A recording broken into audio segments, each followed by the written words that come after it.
mga idol, magandang umaga po. Magandang araw po sa inyong lahat. Ayan, kumusta po kayo? So ayan mga idol, nagbabalik po tayo. Ayan, kumusta sa inyong lahat, sa ating followers,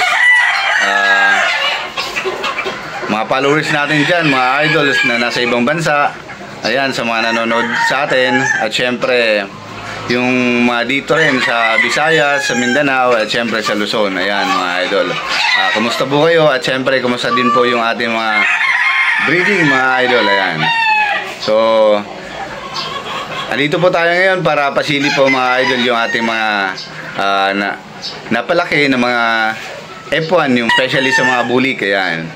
So, ayun, medyo masaya dahil magagamit na sila. Makakapagparami na tayo ng produce pagdating sa mga bulik. Ayan, meron din akong naipon para gamiting mga material. Ayan mga idol, papakita natin. Maliban dun sa mga stags dahil medyo ano pa sariwa pa bago gupit yung mga stags, yung mga kapatid nun. So yung mga inahin, and syempre yun nga mga idol, bihira tayo makapag-vlog. Nung isang araw, ay last week pala mga idol, galing ako sa NUDC Game Farm. Bumili ako ng bagong broodcock para dito sa mga inahin na to mga idol, para may bago tayong broodcock para dito sa mga napalaki ko na mga F1 na NUDC. Yun, pasilip din po natin. So di ako nakapag-vlog doon sa NUDC. Pakitan ko na rin po ngayon. Yun, yung pasilip ko yung bagong broodcock na bili po natin mga idol. So tara mga idol, tingnan po natin at silipin nyo yung aking mga pullets na mga bulik. NUDC tsaka mulawin po ito kasi yung mga JM Fantastico ay medyo maliliit pa. So itong mga ready to breed, ito yung papakita ko sa inyo na palabas ko sa mga bulik mga idol. So ito po sila, tara puntahan natin at syempre tingnan natin yung NUDC na bago kong kuha kay Sir Dong ng NUDC mga idol. So itong broodcock na ito mga idol is personal materials niya ito na naawitan po natin at syempre naibigay naman po sa akin ni Boss Dong yung NUDC broodcock nila. So ito po sila, ito papakita ko po. Tara po, tara samahan nyo ako. Tingnan muna natin mga idol yung mga pullets. Mga idol, ito po yung ating mga pullets mga idol na napalaki na mga NUDC line. So yan mga idol, itong kulay orange na cable tie. So ayan, 6 months na sila mga idol mahigit sa ngayon, and soon malapit na at magagamit na po natin sila. So yan mga idol, ang gaganda oh.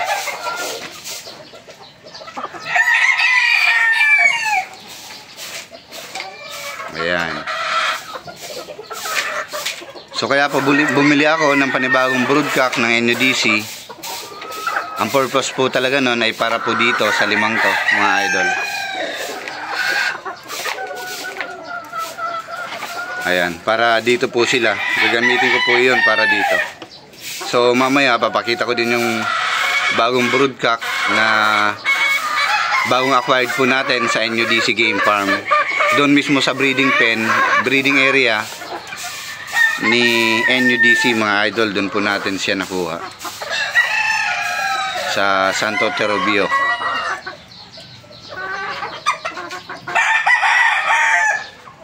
So ayan mga idol oh, ang gaganda. May P-comb tsaka may lumalabas din na straight comb kasi may straight comb akong NUDC. So ayan mga idol, ito yung ating mga F1. So tingnan po natin mga idol yung ating mga mulawin bulik.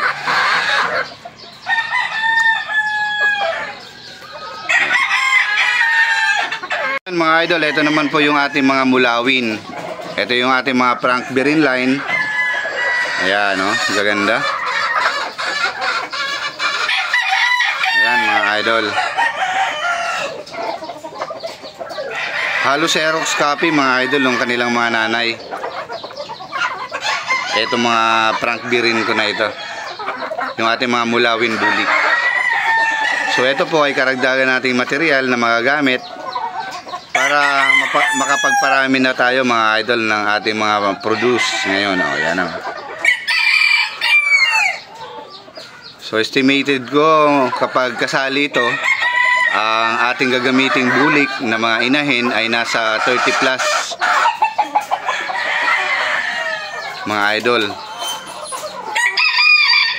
30 plus na bulik na mga inahin yung ating mga gagamitin, kasama itong ating mga palabas na mga palahi. So ayan mga idol,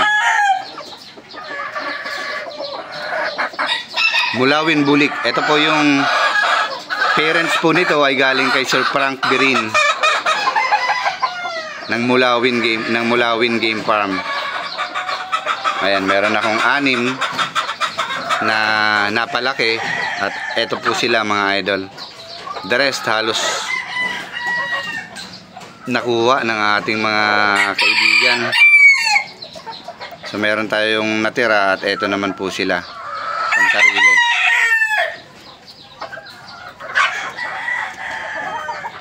Tingnan po din po natin mga idol yung gray na Carichua. Meron din akong mga kasabayan nito. Isabay na natin, pasilip natin yung ating Carichua line.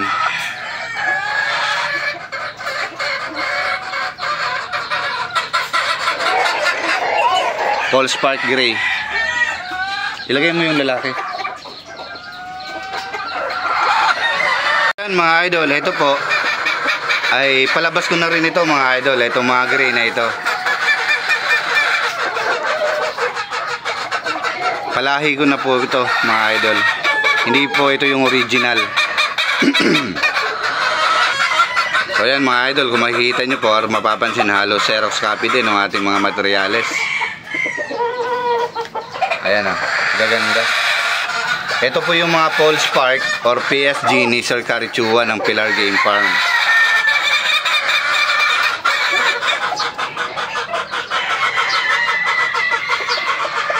Ayan mga idol, Paul Spark Gray. So ayan mga idol, madadagdagan yung ating mga materyales sa ating mga Paul Spark Gray gawa na ito. So ayan. Malaking bagay din kasi yung nakakapagtabi tayo ng mga material na gagamitin kaysa bili ng bili at napakamahal po ng mga materyales. So ito po, nagtabi tayo ng mga gagamitin natin.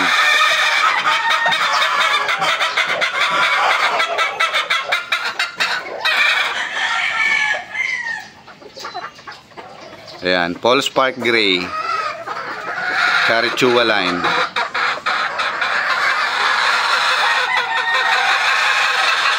Mga idol, ito po yung sinasabi ko na bago kong broodcock na NUDC. Ito po ay personal materials ni Boss Dong ng NUDC mga idol na nakuha natin. Ayan, pakita natin yung kanyang leg band, Watamove brood stag. Ayan. So ito po yung ating NUDC na bagong kuha sa NUDC Game Farm. Ayan. So papakita ko din po yung video natin sa pagkuha nito. Meron din ako siguro na nakasave na ibang video para makita din po natin na personal natin tong kinuha sa NUDC Game Farm. So ito po yung ating panibagong bulik na broodcock mga idol na galing kay NUDC. So ito po yung kanyang personal broodcock. Yan mga boss, andito tayo sa farm ni NUDC. Ayan o, sa breeding farm. Kukuha tayo ng broodcock mga idol. So karagdagan nating material dito sa Watamove farm. Ayan o, dito sa NUDC farm sa Lipa, Batangas. Ayan mga idol, kararating lang namin. Ayan, mga bulik. Ang gwapo ng manok, mas gwapo yung humahawak. NUDC Watamove. Makakaawat lang dito sa breeding? Kaawat lang dito sa breeding? Yung mga basta lahat dito puro broodcock. Ha? Basta lahat dito. Nung linggo kalalabas lang sa breeding pen.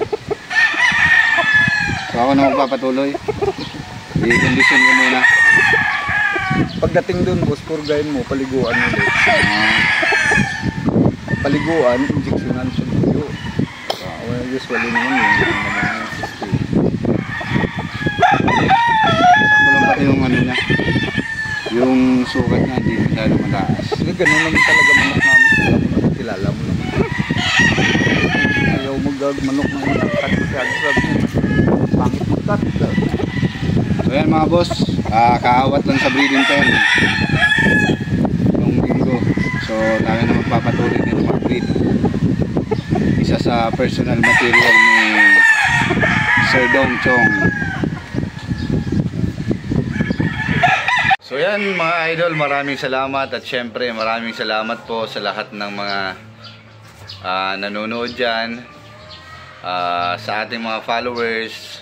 Ayan mga idol, ayan, shoutout po sa inyong lahat at ingat po kayo kung saan man po kayo naruroon at maraming salamat po sa inyong suporta at sa inyong panonood po sa aking mga video. So yan, so hanggang dito na lamang po mga idol and maraming salamat po muli. Yeah.